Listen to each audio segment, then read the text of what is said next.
Mabigat at tiro maiiwasang magkasakitan sa mga eksena ng bagong aabangang GMA Primetime soap The Temptation of Wife. Ang mga bidang sina Marian Rivera at Glyza De Castro, hindi naman kaya nagkakapersonalan na. Ang Star Bites hatid ni Lars Santiago. Kumpleto ang apat na major stars ng bagong GMA Primetime soap na Temptation of Wife sa press launch. Muling pinahanga ng ganda ni Marian Rivera at Glyza De Castro ang dumalong press people.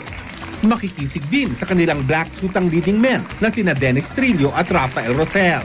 Naroon din ang iba pang cast members tulad ni Rio Locsin, Antonio Aquitania, Michelle Madrigal, Bettina Carlos at Rez Cortez. Pagmamalaki ni Marian, tiyak daw na magugustuhan ng mga manonood ang istorya ng Temptation of Wife. Mas malalim ito at saka mas mabigat. Yung kumbaga, ang sakit yung mga nakikita mo talaga sa totoong buhay na nangyayari na ang asawa, kasal sila pero may kabit. Alam mo yun? Tapos dun sa kabit, siya pa yung matapang kaysa dun sa totoong asawa. Sina Marian at Glyza ang magkaagaw sa istorya. Ang agawan, umabot hindi lang sa sagutan at tarayan, kundi sa pisikalan. Parang may isang eksena, parang, whatever, nasampal ako agad ni Glyza. Ay, naku, sorry, yung parang wala na lang, yung hindi big deal kung ano man yung nangyayari dun sa loob ng set. Kung napanood nila yung original na, diba, Temptation, may lunod, may lahat na ng pananakit. Pero, syempre, pa rin naman, alalay pa rin.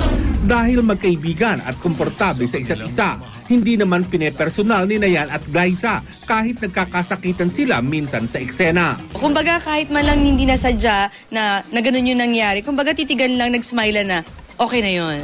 Alam na. Mapapanood na ang Temptation of Wife simula sa Lunes sa GMA Telebabad.